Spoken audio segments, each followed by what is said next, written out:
Nouveau numéro d'Eleven Insiders, un Eleven Insiders Pro League en 3 temps. Aujourd'hui, avec nos insiders, il y aura évidemment le moment du week-end, leur top 3 des meilleurs joueurs, à la mi-saison, puisqu'on y est. Clap sera la 17e journée. Et puis notre invité, ce sera le gardien de l'Antwerp, Jean Buté. Un joli petit programme. Ils sont là, ils sont 3. Il y a Guillaume Gauthier. Comment va Guillaume ? Très bien. Combien de matchs regardés en Pro League ce week-end ? 5 et un 6e ce matin. Parce que comme je jouais hier, il faut toujours s'adapter pour rester à la page. On va dire que ça passe. Si c'est 5,5, voire 6, c'est bon. Alex ? Ça va ? Ça va très bien, ouais. Ça va jusqu'à preuve du contraire, oui. Vous avez l'air Toujours un en peu bonne pensif. santé, ça va, oui. Je réfléchis, oui, mais je réfléchis tout le temps, vous savez, et puis vous m'inspirez, vous êtes ma muse. Donc voilà, Vincenzo aussi, un peu moins, je trouve, ces derniers temps. Mais, D'accord, sinon combien de matchs visionnés ce week-end, Alex ? En tout, donc c'était la question de départ, c'est vrai... un seul, puisque j'en ai fait qu'un. Non, je blague. Ça a été épisodiquement, parce que j'ai eu beaucoup de boulot pour d'autres choses à faire, mais j'ai regardé mon quota de matchs habituel qui a fait très plaisir à ma femme. D'accord. Comme d'habitude. Ça ne dit pas combien, mais c'est pas grave. Non, je ne vous répondrai pas. Très bien, Vincenzo est de retour. Oui, une quarantaine, moi, plus ou moins. Voilà. Bon, ça va mieux ? En super forme. Mais ça se voit aussi avec Alex, voilà, c'est l'acolyte à tes côtés, tout va bien, on va pouvoir démarrer cette émission. Et puis dans quelques instants, Jean Buté va nous rejoindre pour débriefer aussi un petit peu le derby d'hier, derby explosif. Les deux l'étaient d'ailleurs, même si on peut pas vraiment parler de derby entre Charleroi et le Standard pour une question de vocabulaire. Bref, ce sont des détails. Le moment du week-end, j'insiste, moment positif, ça n'a rien à voir avec la période actuelle, Alex, ne me regardez pas comme ça, un moment qui vous a fait dire j'aime ce football en Belgique. Eh bien, c'est Sandra, comme le prononcerait Harry Vincenzo. Pas si c'est, hein.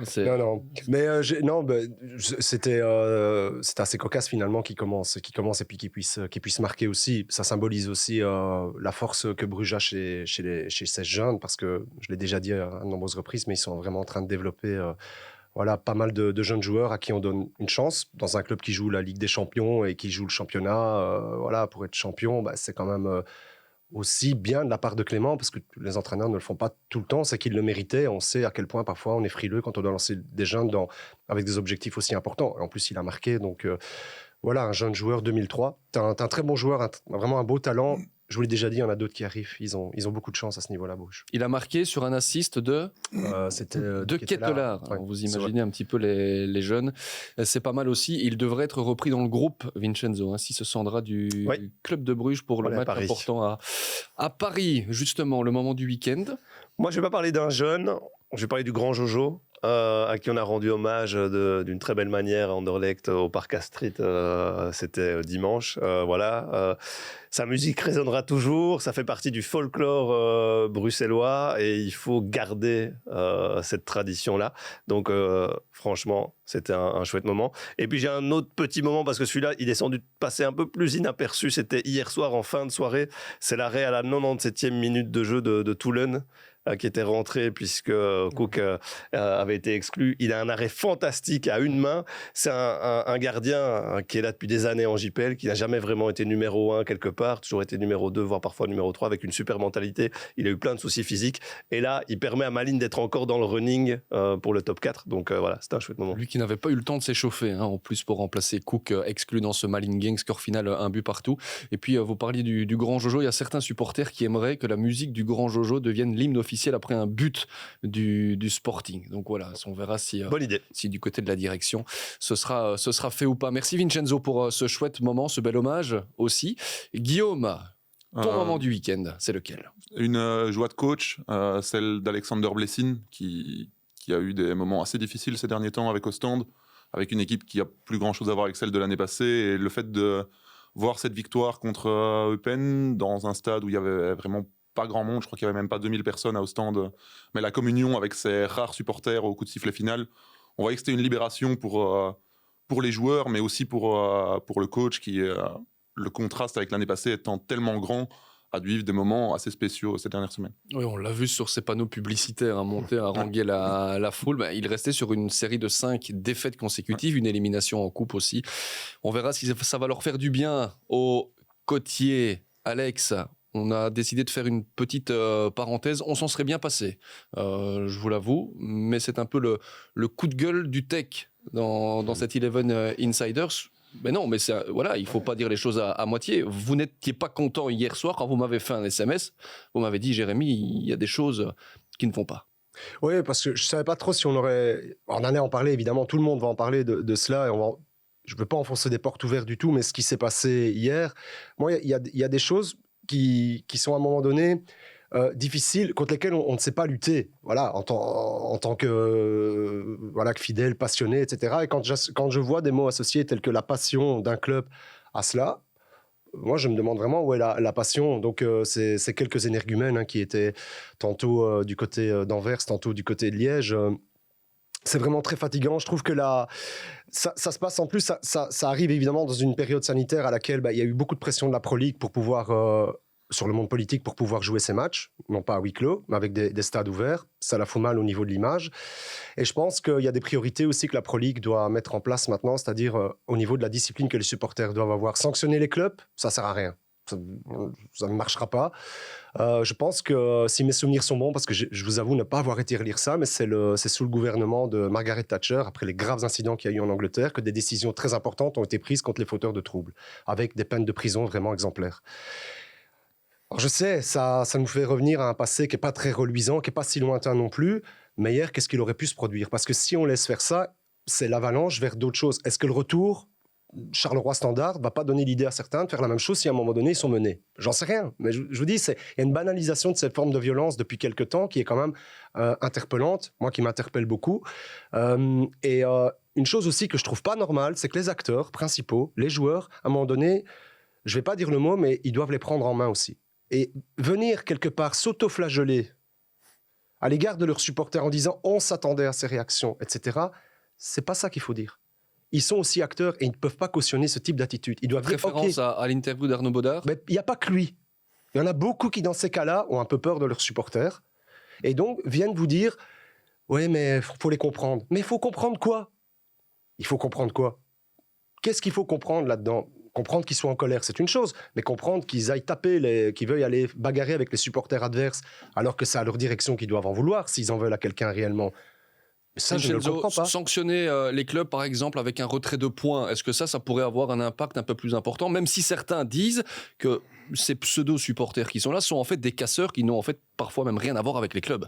D'une part, je pense qu'il faut avoir des sanctions exemplaires, quitte à revenir à des choses beaucoup plus dures aussi au niveau de ces sanctions-là, plus marquantes, qui forceraient certains à réfléchir, s'ils en sont capables.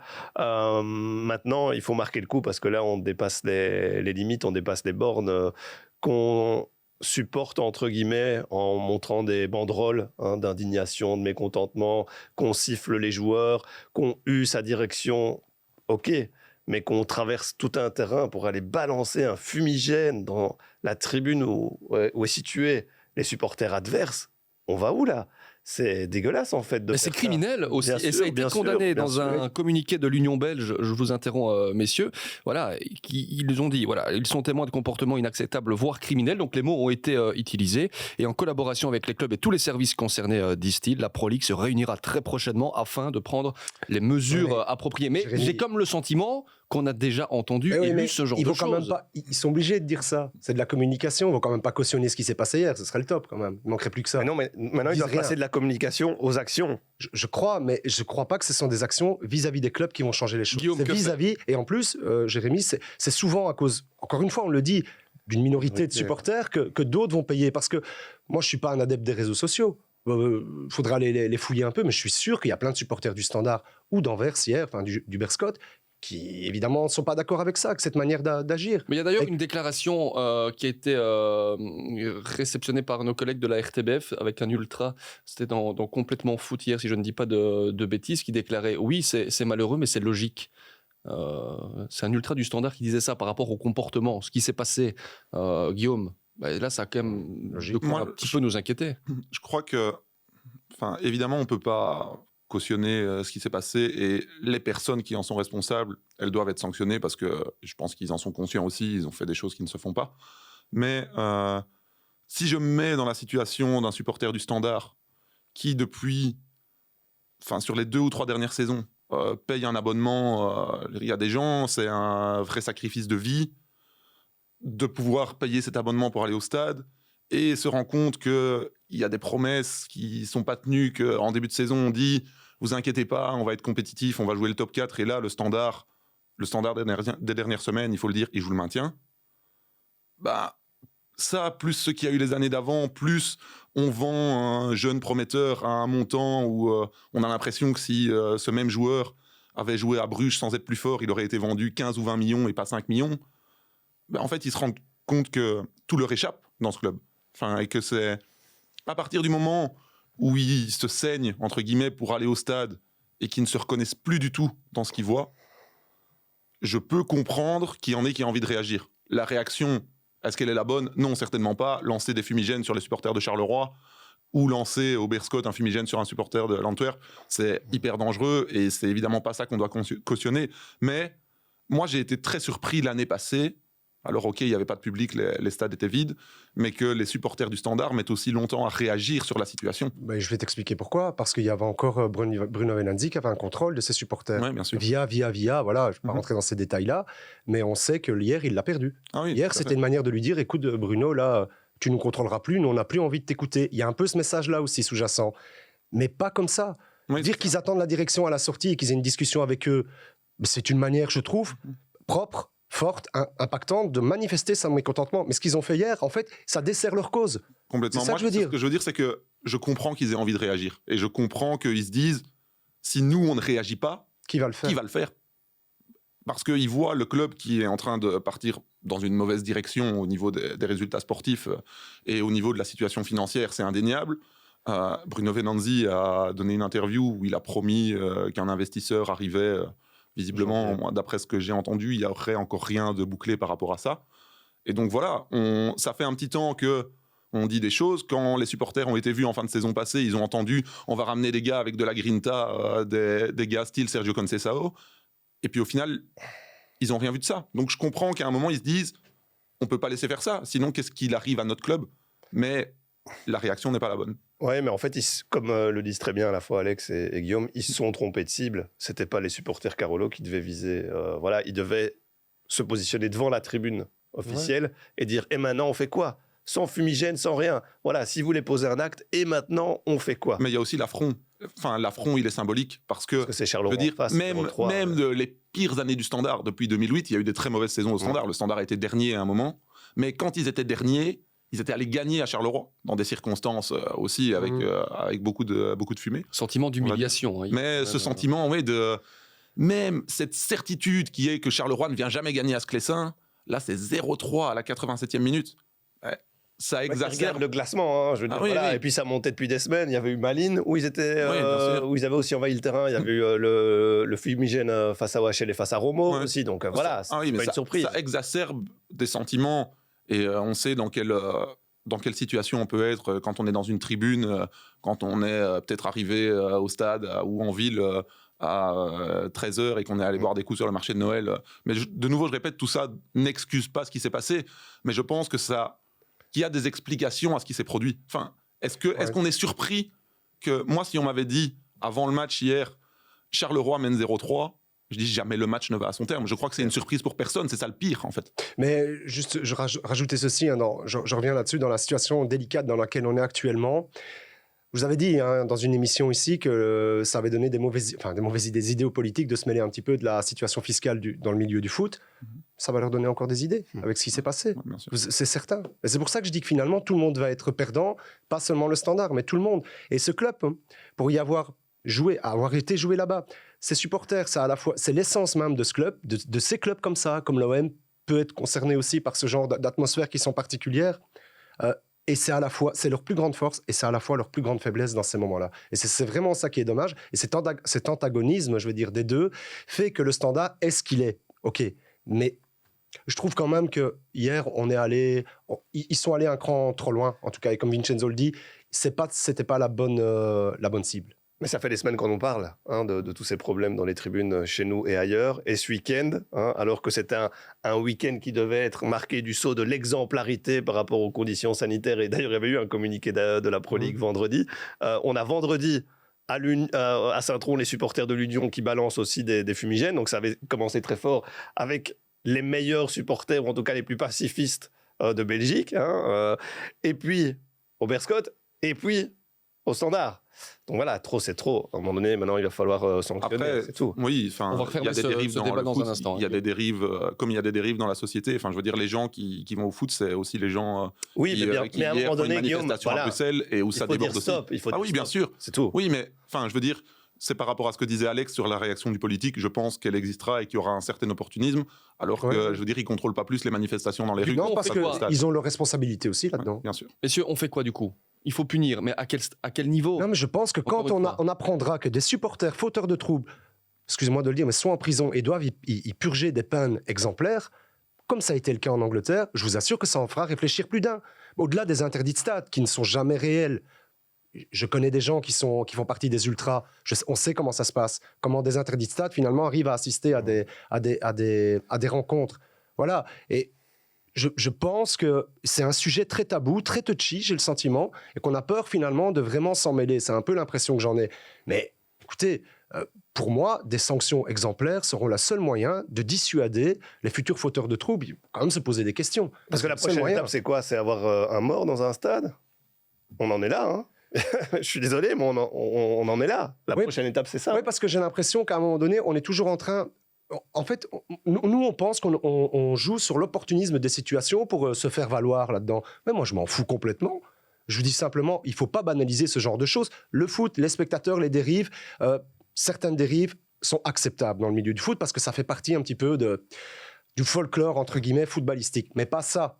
Ça ne va pas. Et moi, je ne suis pas opportuniste ici en vous disant cela. Ça ne va pas. Je suis le porte-parole de rien du tout. Je veux dire, j'ai envie d'aller au stade voir un match avec mon fils, et que ça se passe dans des conditions normales, c'est tout.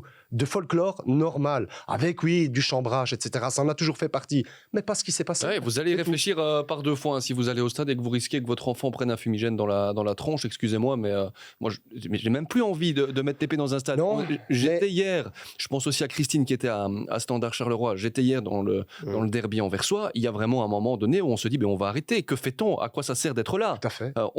Il y a beau avoir une meute de flics à côté de nous, il y a un grand Mais on va sentiment vous d'insécurité. traiter de bisounours. On va vous dire, vous êtes un bisounours, vous vous plaignez pour rien, ce genre de choses. Non, je suis pas un bisounours, je trouve que là, on est allé un peu trop loin, c'est tout. Bravo quand même, je voudrais insister là-dessus pour ne pas tourner tout autour des événements et des incidents. Bravo au Sporting de Charleroi. Ouais, parce que ça occulte leur brillant match finalement. Oui, et ça, j'ai quand même pas envie que ce soit le cas. Rapidement là-dessus, le Sporting de Charleroi, ce qu'Edouard Steele a mis en place, c'est peut-être un Charleroi très opportuniste et très réaliste, mais ils ont montré de belles choses. Vas-y. Non, mais ils ont été très efficaces. Hein. On en parlait avec Marco Ilaï Maritra quand il était venu ici. Et il le disait lui-même, voilà, on doit trouver de la régularité dans nos prestations, mais au sein même d'un match aussi, ne plus connaître ces moments de flottement, de doute, où on ne parvient pas forcément à frapper au bon moment. Ici, ils ont joué de manière très mature, à la fois défensivement, où ils sont organisés. On sent de plus en plus que les choses sont très claires. Et puis même au niveau offensif, ou sur des actions très limpides, hein, le but que Nicholson met avec la première passe de Marco, justement la deuxième en un temps dans la profondeur pour aller trouver le Jamaïcain, voilà, ça joue sans fioriture, un jeu très direct avec des courses très intelligentes. Franchement, bravo à eux et bravo à Edouard Steele qui a su se remettre en question aussi après la claque reçue face à l'Union. Et voilà, ce garçon est intelligent et il a à sa disposition un noyau quand même assez qualitatif aussi. Charleroi 4e, Guillaume, réaction. Moi, ce qui m'impressionne, c'est justement cette régularité. Avant, même dans les bonnes périodes de Charleroi, les matchs avaient souvent la même histoire, c'est-à-dire que pendant 60 minutes, Charleroi n'avait pas spécialement de maîtrise sur le match, et par contre, pendant entre 10 et 30 minutes, ils arrivaient à mettre une folie dans un match qu'ils n'arrivent pas à mettre maintenant. Je veux dire, ils allaient plus haut que leur hauteur maximale de maintenant.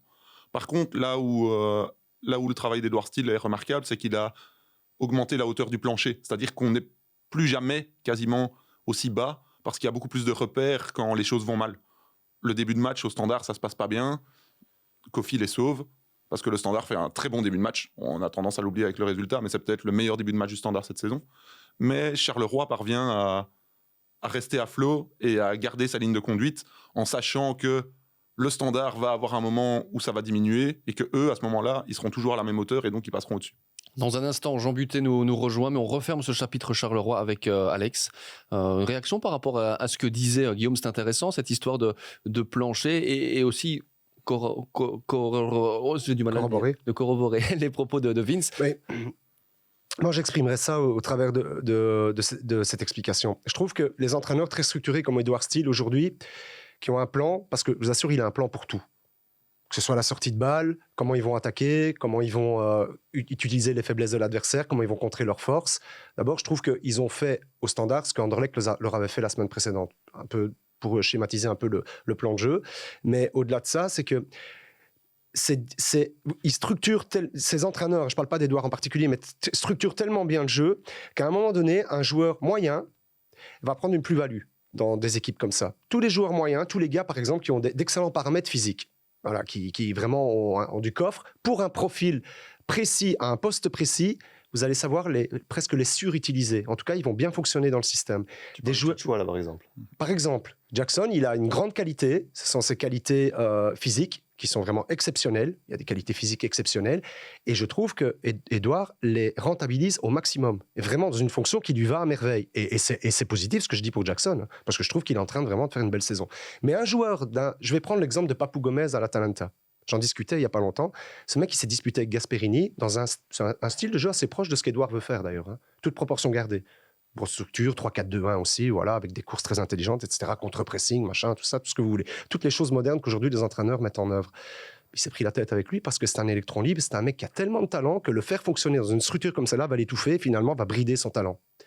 Ce que je veux dire par là, c'est que c'est bien pour les joueurs moyens, c'est pas le bon terme, c'est un peu méchant, mais en tout cas, moyen plus, mais que des top joueurs, eux, s'y retrouvent moins dans des systèmes comme ça s'ils sont pas assez disciplinés par nature. Ça a été difficile pour Golizade au début, par exemple. Je voulais en venir à lui. Et là, il commence à trouver ça. Mais je pense aussi qu'Edouard fait un effort vis-à-vis de lui. Oui.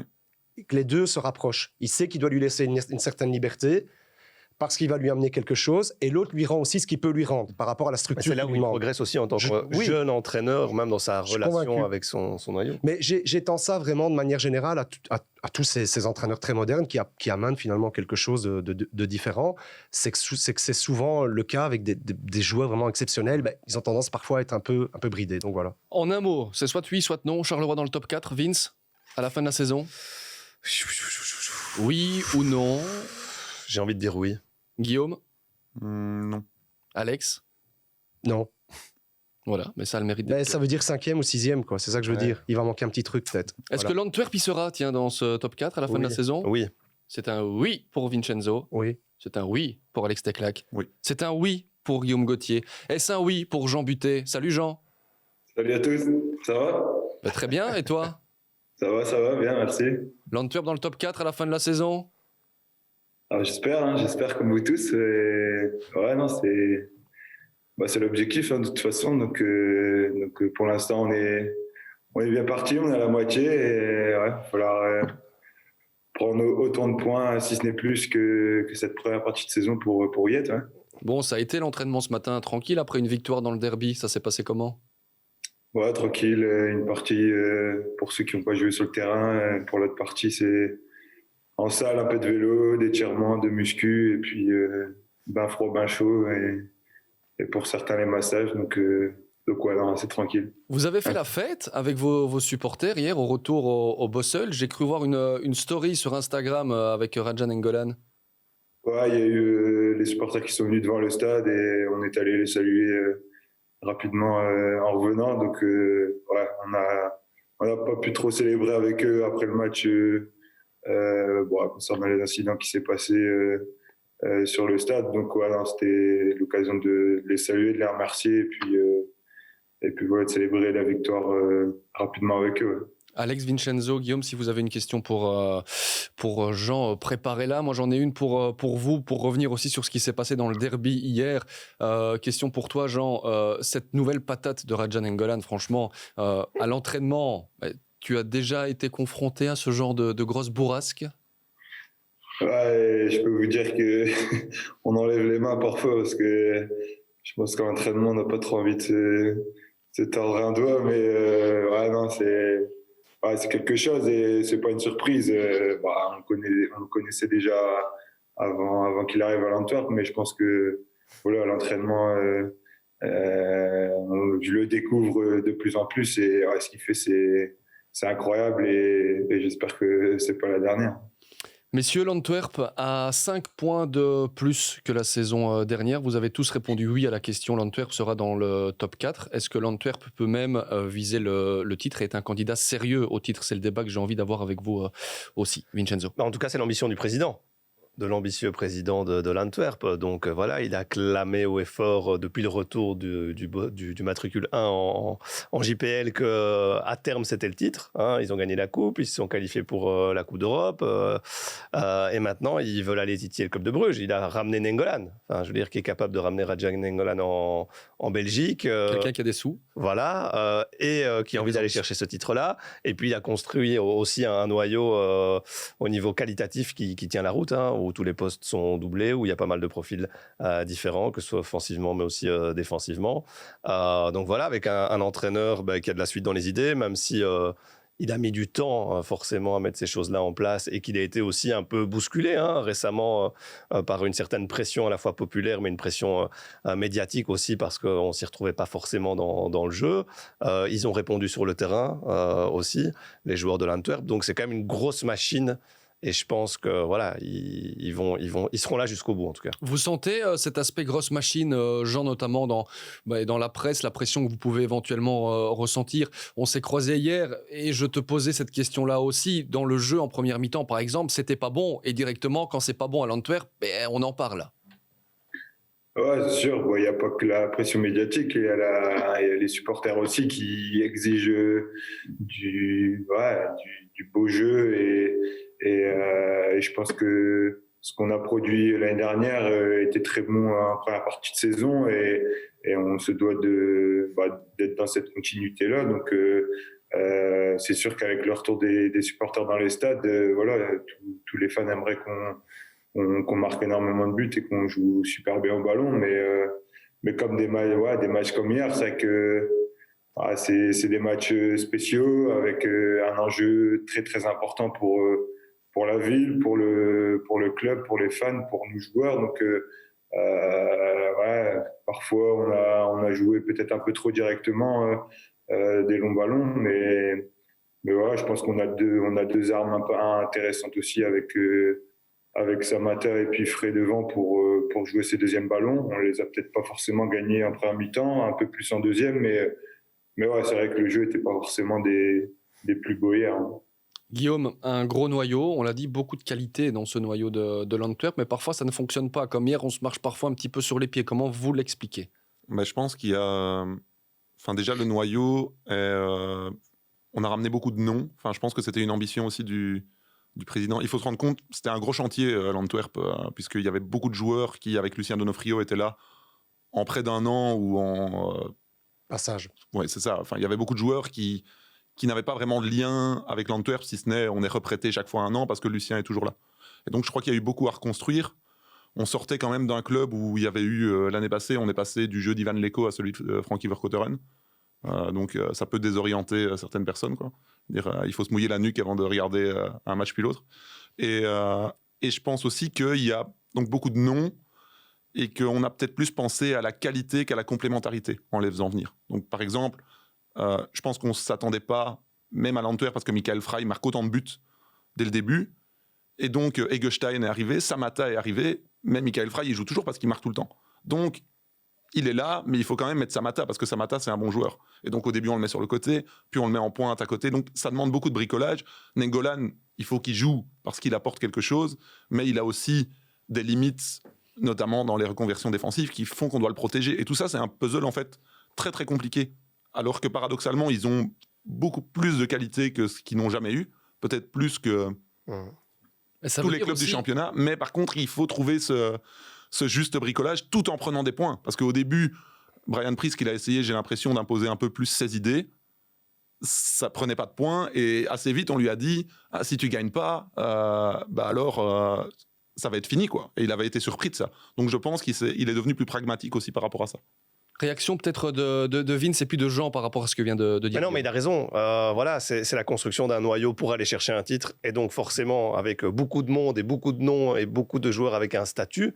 Et des égos. Et des égos qui doivent jouer. Et donc, un entraîneur qui vient en ayant réussi quand même ses premiers examens chez lui dans son pays natal, avec des idées de jeu. Et c'est pour ça qu'au jour d'aujourd'hui, on a vu des choses très intéressantes à l'Antwerp, très marquées, et d'autres matchs ou des parties de match où ils sont passés complètement à côté. Mais ils sont là. Ils sont là et ils sont tout en haut du tableau. Donc, imaginez-vous, c'est ça que je voulais dire tout à l'heure, imaginez-vous si ça prend, hein, quand ça va commencer à jouer avec un 11 de base plus ou moins défini et avec ces qualités-là. Voilà, ils ont quand même tout pour faire mal jusqu'au bout, non ? Ouais, oui, c'est juste, hein, je suis d'accord avec vous, mais moi, je trouve que l'Antwerp a voulu couvrir après trop de lièvres à la fois en construisant son noyau. Il y a la Coupe d'Europe, à laquelle ils ont pensé en constituant le noyau. Et je pense qu'ils ne doivent pas reproduire les erreurs que Bruges a faites par le passé. Il faut donner la priorité à certaines choses. Alors, si le titre, c'est la priorité, eh bien, il faut tout faire pour être champion dans les... Voilà, je dis pas dans... Et donc, il faut lâcher la Coupe d'Europe, si je vous suis. Pas ça, c'est qu'il faut être conscient que la Coupe d'Europe, c'est encore un step, et je pense que Jean le confirmera, au-dessus. Et on l'a vu. Ils ont eu beaucoup de soucis, et ils ont beaucoup de difficultés parce qu'il faut pouvoir enchaîner les matchs de Coupe d'Europe à très haut niveau, à très haute intensité, avec des matchs dans lesquels, en championnat, vous êtes obligé de gagner, comme Guillaume l'a dit, et vous êtes obligé d'aller chercher quelque chose. Et je pense que Vrag avait commis cette erreur-là au départ en se disant on va mettre un maximum de talent, on va mettre beaucoup d'argent dans l'équipe et finalement ça va aller comme ça. C'est pas vrai. Et là, la ligne directrice, elle doit être tenue par un directeur sportif, pour moi. Ça, c'est un peu, je ne vais pas dire une faiblesse de l'Antwerp, mais aujourd'hui, ils ont besoin, c'est pas parce que tu évoquais Luciano Donofrio, ils ont besoin d'avoir des idées claires par rapport à ça et de prioriser leurs objectifs. Pour moi, l'objectif à prioriser aujourd'hui, c'est le titre de champion et de ne pas s'éparpiller avec la Coupe d'Europe si on n'est pas capable, effectivement, d'avoir un noyau qui soit suffisamment fort pour la jouer. Eh bien, réaction d'un Insiders au cœur du débat, c'est Jean. Une réaction par rapport à ça ? Est-ce qu'il faut lâcher la Coupe d'Europe ? C'est bizarre comme question quand on est joueur. On imagine un petit peu votre réponse, mais est-ce que vous comprenez le raisonnement d'Alex ? Non, c'est pas la lâcher, hein, c'est pas ça. Ouais, non, c'est complètement. Bon, de toute façon, elle est un peu morte, la Coupe d'Europe, cette année. Donc, je pense on n'aura plus que le championnat après le match de jeudi pour tout donner. Mais moi, je pense par rapport à ce début de saison, le coach a quand même bien géré les choses et on n'a jamais senti de réelle pression sur ses épaules quant à une éventuelle pression de la direction quant au mauvais résultat du début de saison. Mais ouais, après, c'est vrai qu'il faut faire avec des arrivées tardives, avec un noyau très complet, des égos qui veulent tous jouer et prendre des minutes à chaque match. Donc, et ça, vous le ressentez dans le vestiaire, Jean ? C'est parfois difficile. Dans tous les vestiaires, c'est pareil. Et quand un Michel-Ange Baïbucha arrive pour 6 millions du standard, tout le monde s'attend à ce qu'il joue, lui comme le reste de l'équipe et de la ville. Donc je pense que là, le fait qu'il ne joue pas actuellement, on le ressent, on ressent de la frustration chez lui, mais c'est bien, ça montre qu'il a envie de bien faire et de retrouver sa place sur le terrain. Donc je pense que ce comportement-là, c'est très bon pour la suite. La concurrence, elle fait avancer tout le monde et voilà, lui de montrer qu'il reviendra. Mais non, après, concernant la suite du championnat, la Coupe d'Europe, je pense que voilà, c'est des matchs de très haute intensité en Coupe d'Europe. Cette année, on n'a pas réussi à avoir ce focus jusqu'au bout de ces matchs qui nous auraient permis de prendre un peu plus de points, d'espérer un peu plus en Coupe d'Europe. Mais voilà, on a réussi à prendre des points en championnat, parfois en ne jouant pas forcément de la plus belle des manières. Mais bon, je pense que ouais, pour le président, le plus important, c'est d'être champion rapidement. Et donc, vous sentez que Bruges est prenable là, cette année ? C'est la bonne saison pour l'Antwerp ? Bah, je pense que tout le monde le sent. Hein. Il n'y a pas que nous qui le sentons. Et les points qu'ils perdent, ça n'est jamais arrivé depuis quelques années en ce début de saison. Donc, je pense que ouais, Bruges est prenable et on va tout faire pour finir devant eux, pour finir devant l'Union et toutes les autres équipes du championnat. Bien, merci Jean pour ces propos. On va vous laisser filer dans un instant. Est-ce que, messieurs, vous avez encore une question peut-être à Jean avant qu'il ne file pour la suite de son entraînement? C'est le moment, c'est l'instant. Non, mais moi je voulais savoir s'il estimait qu'il y avait d'autres gardiens meilleurs que lui en Belgique. Excellente question, Vincenzo. Réponse, Jean. Actuellement, je sais pas. Franchement, j'ai du mal à répondre à cette question. C'est pas forcément évident. Dans les stats, je passe à 6 clean sheets. Donc, c'est assez intéressant. On est sur une bonne dynamique défensivement. Et personnellement, ça se passe très bien depuis le début de la saison. Donc, non, je n'ai pas envie de dire que je suis le meilleur en Belgique en ce moment, mais je fais partie de l'un de ceux-là. Tu m'as déjà posé cette question-là et tu me fous dans l'embarras tout le temps. Mais tu réponds, mais il ne faut pas répondre, tu as piégé. Hein. Ne réponds pas, Jean. Il le fait exprès. Il fallait regarder son sourire en début de il l'a fait exprès. Non, moi j'ai une vraie question pour toi. Et tu n'es pas obligé d'y répondre par contre, hein, mais je ne veux pas te mettre mal à l'aise. Mais je disais l'année dernière, j'ai eu du mal j'étais très franc avec toi, à te reconnaître. Et je pense que toi-même, tu as eu du mal à te retrouver, vu la situation particulière dans laquelle tu étais avec ton concurrent. Et je pense que s'il y a bien un poste avec lequel il ne faut pas jouer, je trouve quand on est entraîneur, c'est celui de gardien. Ça s'est toujours retourné finalement contre les deux. Et surtout quand une concurrence, elle n'est pas saine, elle n'est pas claire, et qu'en plus, la différence de niveau est évidente. Parce que finalement, le meilleur des deux en pâtit. Donc, c'est-à-dire toi, puisque selon moi, tu étais le meilleur des deux, et ça n'engage que moi quand je le dis. Donc voilà, je voulais simplement faire cette réflexion. Merci, hein, Vincenzo. Là, je t'ai pas piégé, moi, Jean. Tu n'es même pas obligé de répondre. Tu vois, Jérémy ne te demandera rien. Je ne demanderai rien. Je voulais juste poser la question de Vincenzo d'une autre manière. Vous devez jouer le titre. Vous avez droit à 2 gardiens. Il y a Jean Butet, et vous prenez qui? Quel autre gardien du championnat? C'est-à-dire avec moi ou... Oui, avec vous, pour être sûr de gagner le titre. Il va en prendre un mauvais, comme ça il est sûr de jouer. Prends le plus nul. Non, je prends Arthur de Wolf avec moi. On se complète super bien. Et non, ça se passe trop bien pour en changer. Donc, non, il y a rien à changer de ce côté-là. Il est mal. Merci beaucoup, Jean. Bonne réponse. Bel arrêt, encore une fois, face à ces questions. Magnifique. Ça fait une clean sheet de plus. Bonne suite de saison, Jean. Bon, et à bientôt pour un padel. À bientôt pour un padel. Ici, mais... Et bisous à Gaspard aussi, hein, à la maison. Ça sera fait. Merci. Que tout aille bien. À très vite. Salut, Jean.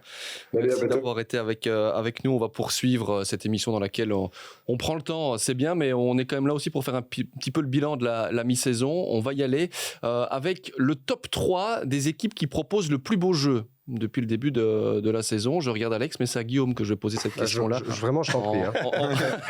En premier. Je voyais ton sourire en coin, je me dis... Oui, mais j'ai vu un peu le vide à un moment donné, donc je vous laisse un peu réfléchir. Oui, le vide s'est installé, effectivement.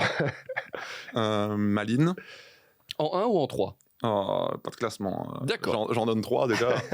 Malines, Charleroi et Gand. Et l'équipe qui vous excite le plus dans tout ça?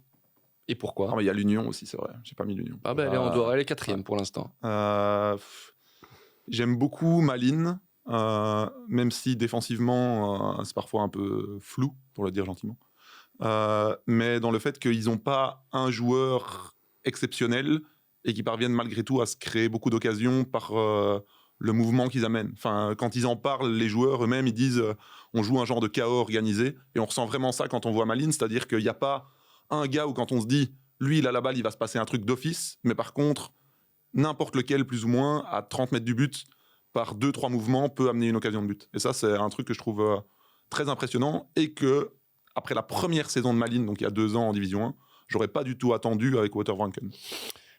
Alex, oui. Le top 3 du plus beau jeu dans un instant. Je vais d'abord demander celui de Finch. Non, il ne me restera plus d'équipe. Non, mais moi j'avais de toute façon noté l'Union. Voilà, on est obligé de citer cette équipe-là. C'était la réponse trop facile. Ouais, j'avais aussi noté Malines et Charleroi et je vais m'expliquer. Malines parce que je voulais souligner le travail de Wouter Franken, qui est un coach quand même qui a réalisé de belles choses avec ce club-là, avec des moyens limités quand ils étaient en D2. Ils remontent, il y a la Coupe de Belgique. Il y a des vraies idées de jeu là aussi, avec des joueurs, pour reprendre la formule d'Alex, moyen plus et parfois moyen moins aussi dans cette équipe. Et je trouve qu'il a réussi à créer quelque chose de vraiment intéressant et ça dure. c'est pas ici depuis quelques semaines. Il faut analyser son travail depuis plusieurs mois, voire saisons. À Watervanken, un peu trop souvent oublié dans les discussions des bons coachs qu'on a en Belgique.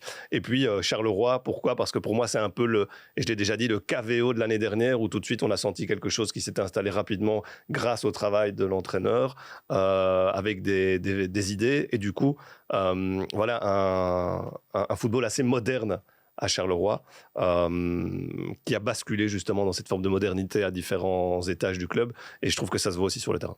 Alex, il reste des clubs. Ouais, je vais être un peu original alors dans ma réponse. Je vais vous dire le HL pour... je trouve tout ce qu'ils font défensivement, en fait. C'est une équipe qui, généralement, arrive à bien s'adapter à l'adversaire pour les bloquer, même s'ils mériteraient un classement plus important. Et je trouve qu'ils ont un excellent entraîneur. Je vais vous dire Genk pour tout ce qu'ils produisent offensivement. J'insiste, parce que je trouve que c'est une équipe qui, offensivement, pour moi, c'est peut-être la meilleure équipe du championnat. Et alors, pour faire un lien entre les deux, je vais prendre l'Union. Voilà, parce que... Le trait d'union. Le trait d'union, effectivement, puisqu'ils ont... c'est simplement aussi pour le symbole qu'ils représentent en étant premier, mais finalement, en étant une superbe équipe de contre-attaque. Voilà, et j'ai cité aussi au travers de cela, je pense, un peu les caractéristiques parfois de notre championnat, parce que Genk, défensivement, ça reste chaotique, mais c'est une équipe vraiment qui propose, quand elle est... Imagine donc l'équipe composée de la défense de HL et de l'attaque de Genk. Non, je sais pas, mais tu prends lequel des deux coachs, alors ? Si je devais entraîner Genk, tu veux dire ? Tu prends lequel des deux coachs si tu fusionnes les équipes de HL et de Genk ? Moi. Brace ou Van Brace, c'est sûr qu'il prend Brace. Moi, non, je prendrais... je pense que c'est un gars qui est un peu sous-estimé. Après, c'est surtout quelqu'un, Brace, qui sait très bien bloquer les forces de l'adversaire. Peut-être qu'au niveau de l'exploitation de son secteur offensif, c'est peut-être moins son truc. Mais je trouve qu'il y a une vraie organisation dans cette équipe. C'est une équipe bien structurée. J'ai déjà reçu un message, Alex, apparemment, votre candidature pourrait être retenue. Il faut assumer. Alex est sur le marché de l'emploi en termes de coaching. Vous parlez de l'Union Saint-Gilloise, c'est un vrai candidat au titre. Là, on est à la mi-saison, on sait que parfois ça peut craquer. Est-ce que vraiment l'Union, avec ce qu'ils proposent, avec leur noyau, peut dire aujourd'hui, voilà, là le maintien est assuré, ils en ont beaucoup parlé. Le titre ou pas ? Ça dépendra du mercato. S'ils arrivent au mercato à garder tout le monde, oui. Je dirais même s'ils arrivent à garder tout le monde en ayant de frustration chez personne. Parce que ça, c'est autre chose à gérer. Parfois, on se dit on doit garder tout le monde, mais il y a un joueur qui a envie de partir. Et des agents qui n'ont pas forcément envie que ces joueurs-là restent. Voilà. Mais moi, je pense que là où je suis confiant pour eux, c'est que je trouve qu'ils ont encore une très grande marge de progression sur un aspect, c'est l'utilisation de Mitoma, qui, à mon sens, est un des 3-4 meilleurs joueurs du championnat. Enfin, c'est un des rares joueurs où quand il prend le ballon, l'inverse, il pourrait pas jouer à Malines par exemple. Il prend le ballon au milieu de terrain, on a l'impression qu'il peut passer tout le monde et aller marquer. Mais vraiment, il donne cette sensation quand il prend le ballon. C'est très rare, il y en a très peu. Noah Lang au top donne cette sensation-là. Ito, Bongonda, mais j'en vois pas beaucoup plus. Et je pense que il doit jouer à un poste qui est certainement pas le meilleur pour lui, mais parce que le système tourne comme ça. Et que ça peut être un recours à un moment s'il faut changer une dynamique, de lui donner plus d'importance offensivement. Il y aura peut-être un pack comme un pacte, comme Leicester l'avait fait à la mi-saison pour que personne ne parte. On a vu ce que ça avait donné. Ils avaient été champions. Sans blessé aussi. Sans blessure, parce qu'imagine, tu as un blessé grave et un ou deux autres qui... Ou alors, tu sais, avec le Covid, tu as un cluster au sein du vestiaire et sur une période de 2 semaines, tu as peut-être 3 matchs à jouer. Voilà. Mais le calendrier, en plus, fin janvier, ce sera un enchaînement avec Genk, Bruges, Anderlecht, l'Antwerp, Saint-Tron, Charleroi. Tout ça en moins d'un mois. Mais tu parles de Bruges et moi, j'ai été un peu refroidi pour eux après la défaite de Leipzig. Parce que forcément, Bruges va sortir de là probablement. On le saura ici très vite, mais ils vont certainement plus pouvoir jouer la Coupe d'Europe. Et ça, je pense que ça va être le problème de l'Union. Parce qu'ils vont tout faire pour être champions. Je crois que ça va être ça le gros souci. Et je pense que la défaite face à Leipzig, c'était la plus mauvaise chose qui pouvait arriver pour l'Union. Eh bien, on enchaîne avec Bruges. Est-ce que Bruges est moins fort que l'an dernier ? Moi, je dirais pas moins fort. Je les trouve moins sereins, moins solidaires aussi. Oui, moins sereins, moins solidaires, moins écrasants quelque part, à la fois dans le jeu, dans le contenu et forcément au niveau des résultats. Parce que ce week-end, ils gagnent en championnat. C'était la première fois depuis le 15 octobre dernier. Imaginez pour Bruges, quand même, qui de loin le numéro 1 en Belgique, ça faisait quand même tâche.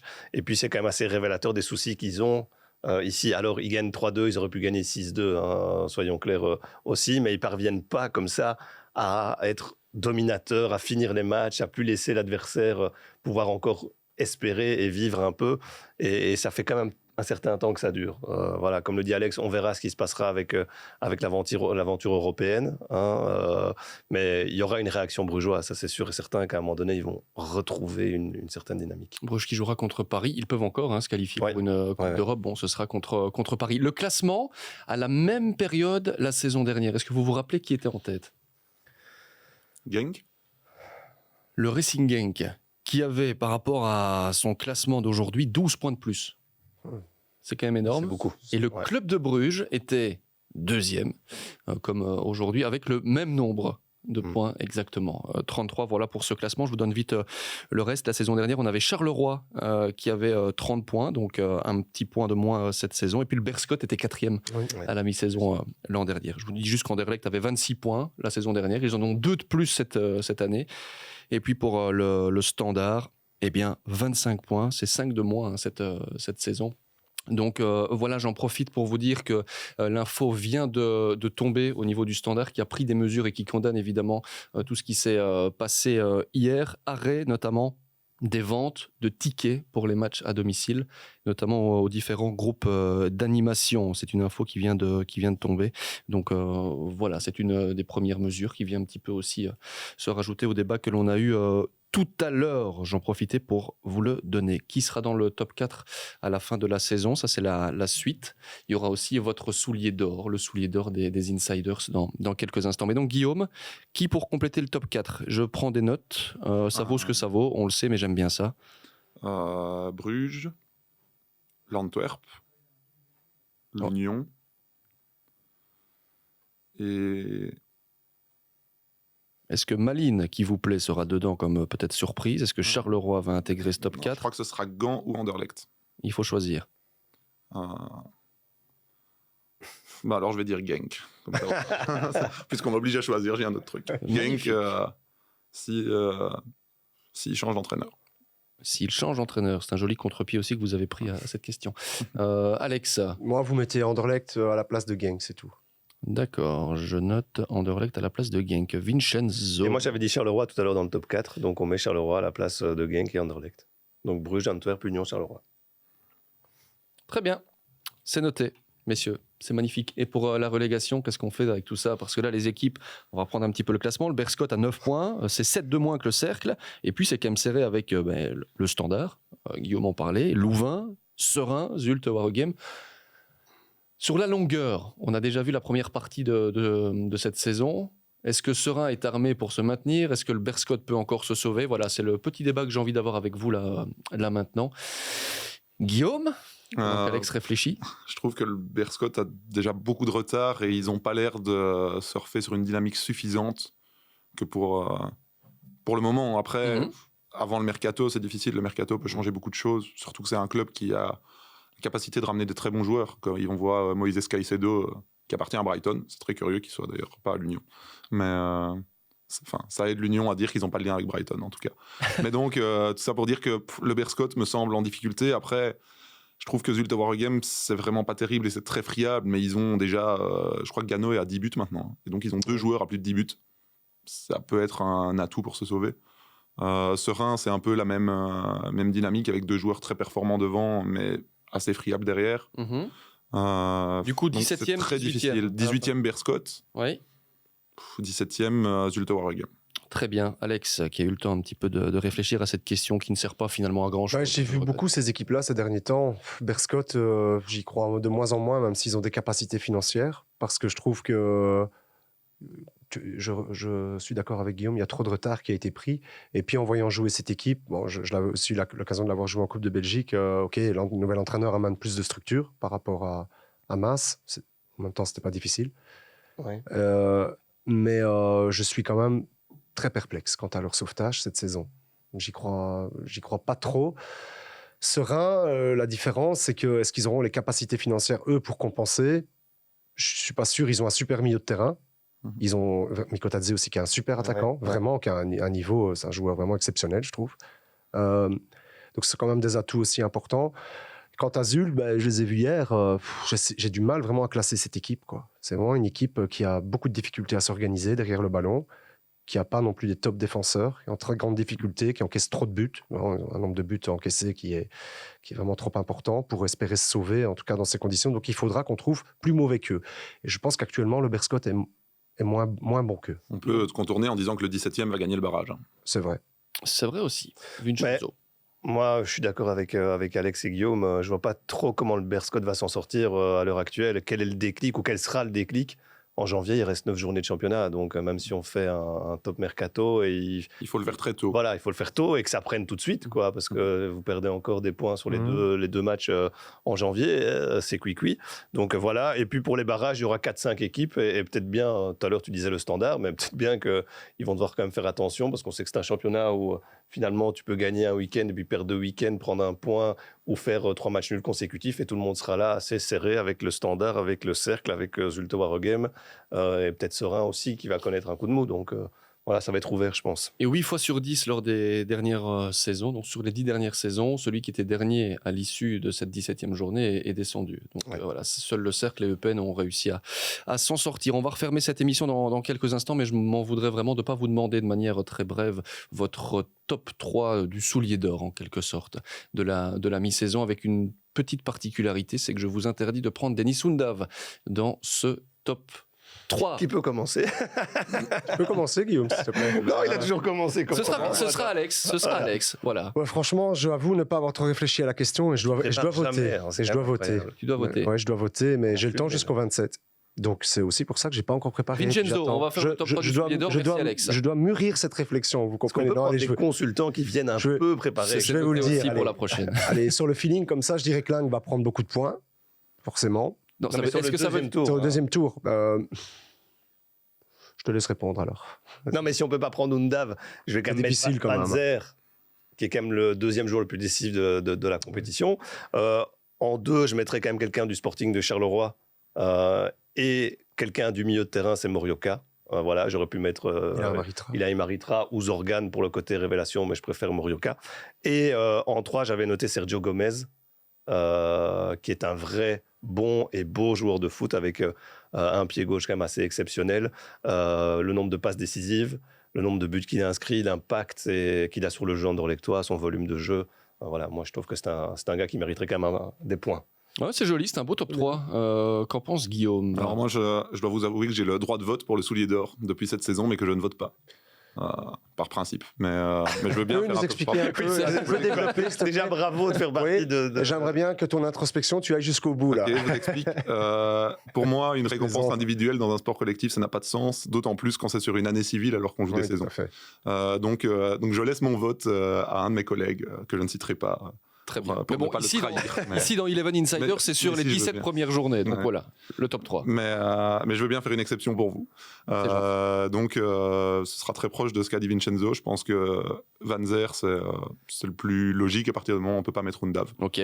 Que Morioka est sans doute le joueur qui incarne le plus la réussite actuelle de Charleroi. Très bien. Et que pour moi, dans l'absolu, le meilleur joueur du championnat, même si son équipe est très irrégulière, lui ne l'est pas tellement, c'est Junya Ito. Ben voilà, pour ce top 3 de Guillaume.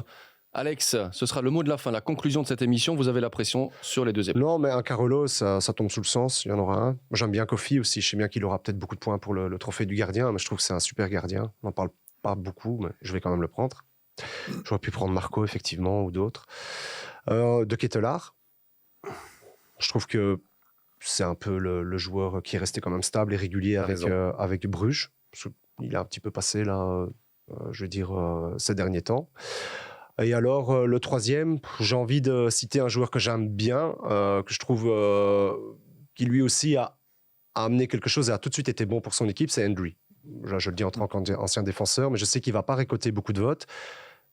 Là, c'est plutôt sans prétention aucune, je le dis d'un point de vue vraiment technicien, je trouve que c'est vraiment un défenseur qui mériterait un peu plus de plébiscite. Voilà. Eh bien, merci messieurs pour vos votes. Rappel de l'info qui est tombée aussi du côté du Standard pour être tout à fait précis dans les différents termes. Suite aux incidents d'hier, fermeture du premier étage de la tribune 3 et du premier étage de la tribune 4 à partir du prochain match à domicile et ce jusqu'à nouvel ordre. Ce n'est pas tout.